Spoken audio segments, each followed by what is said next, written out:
जय सिया राम। सभी महिलाओं को हरतालिका तीज व्रत की हार्दिक शुभकामनाएं। हरतालिका तीज का व्रत बहुत ही कठिन तपस्या का व्रत है। इस व्रत में 24 घंटे से भी ज़्यादा निराहार और निर्जल व्रत रखा जाता है। तो क्या गर्भवती स्त्रियों के लिए 24 घंटे से ज़्यादा निराहार और निर्जल रहना उनके स्वास्थ्य के लिए हितकारी होता है? व्रत रखना तो ज़रूरी होता है, क्योंकि हरतालिका तीज का व्रत हम बीच में छोड़ नहीं सकते कभी भी। जीवन पर्यंत यह व्रत रखना होता है।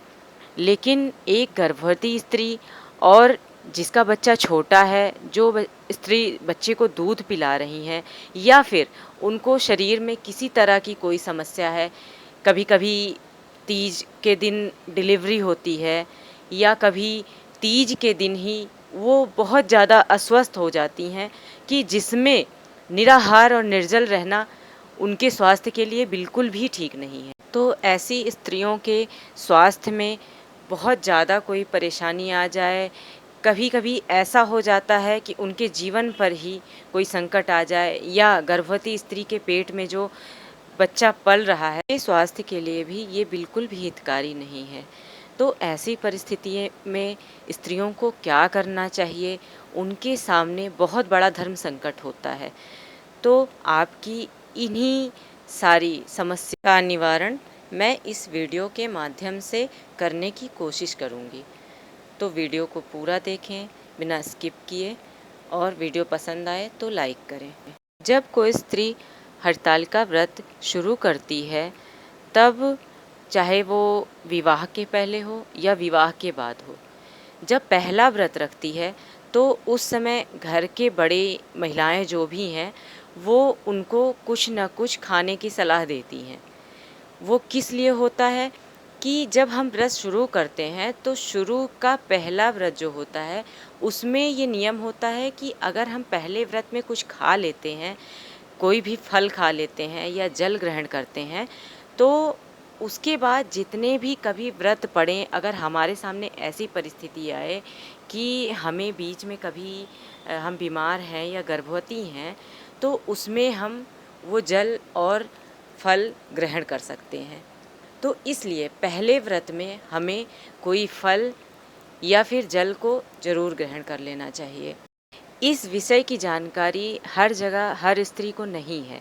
ये कहीं-कहीं ही किसी-किसी स्त्री को ही पता होता है।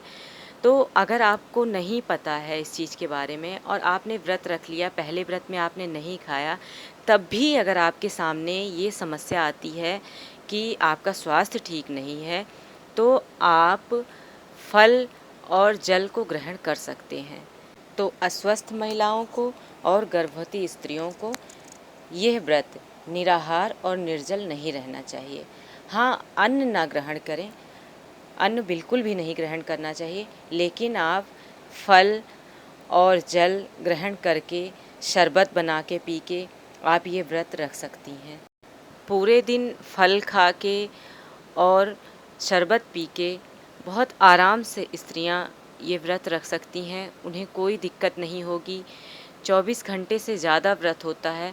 आप हर 1 घंटे पे 2 घंटे पे कोई ना कोई फल खाती रहें, शरबत बना के पीती रहें, कि आपके शरीर में पानी की कमी ना हो, क्योंकि पानी की कमी से ही सबसे ज़्यादा दिक्कत होती है।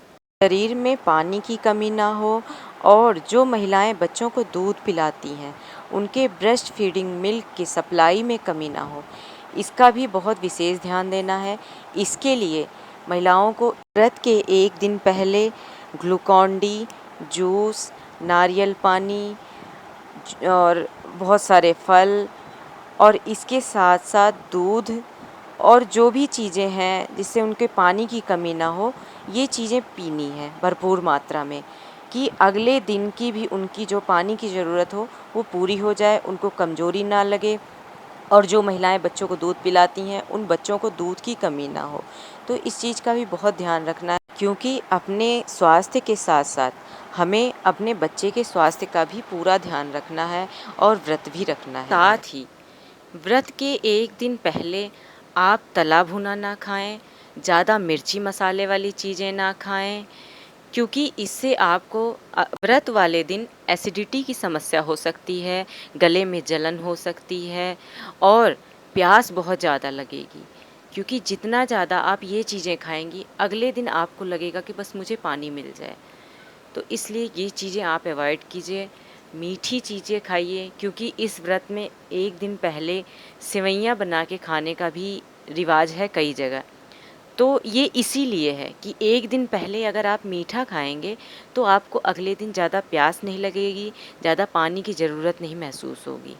इसके साथ ही अगर आपका स्वास्थ्य बहुत ज़्यादा खराब है, तो आप पूरे दिन फलाहार करके भी ये व्रत रख सकती हैं। और दवा की ज़रूरत है तो आप दवा भी खा सकती हैं, क्योंकि स्वास्थ्य से बढ़ के तो कुछ भी नहीं है। आप स्वस्थ रहेंगी तभी आप व्रत और पूजा कर पाएंगी। तो इसलिए सबसे पहले आप अपने स्वास्थ्य का ध्यान रखिए, क्योंकि आप स्वस्थ रहेंगी तभी आप अपना व्रत निर्विघ्न तरीके से पूर्ण कर पाएंगी। तो ये तो रही खाने पीने की बातें कि व्रत में क्या खाएं और क्या ना खाएं। लेकिन इसके अलावा भी और भी चीज़ें ध्यान देने योग्य हैं व्रत के दिन। जैसे कि व्रत के दिन आप अगर अस्वस्थ हैं या गर्भवती हैं तो आप ज़्यादा काम ना करें। आप ज़्यादा से ज़्यादा आराम करें। जितना ज़्यादा आप काम करेंगी उतना ज़्यादा आपको परेशानी होगी, उतना ज़्यादा प्यास लगेगी, भूख लगेगी और शरीर में थकान होगी। तो आप ज़्यादा से ज़्यादा आराम करें और बीच बीच में थोड़ा चलते फिरते रहें, घूमते रहें, टहलते रहें, जिससे आपको एसिडिटी की समस्या ना हो।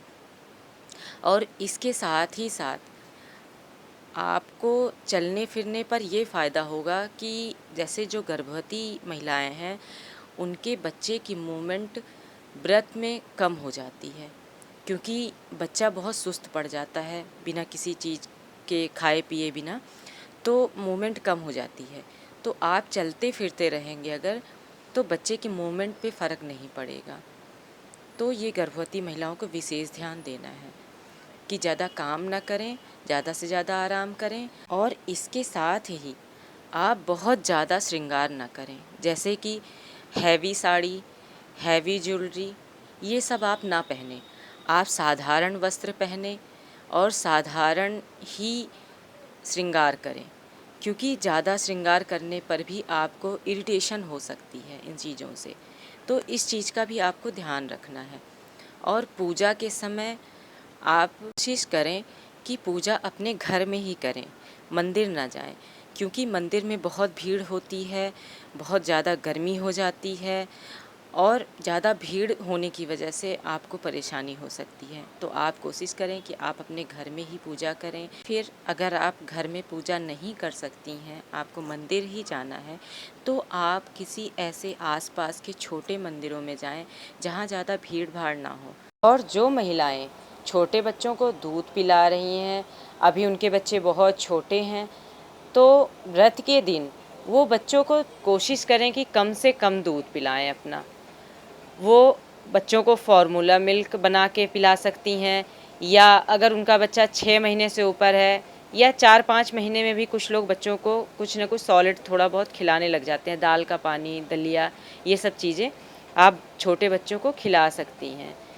तो व्रत के दिन आप कोशिश कीजिए कि बच्चे को अपना दूध कम से कम पिलाएं, क्योंकि दूध पिलाने से आपको भूख भी बहुत ज़्यादा लगेगी, प्यास भी लगेगी और इसके अलावा कमज़ोरी भी बहुत ज़्यादा महसूस होगी।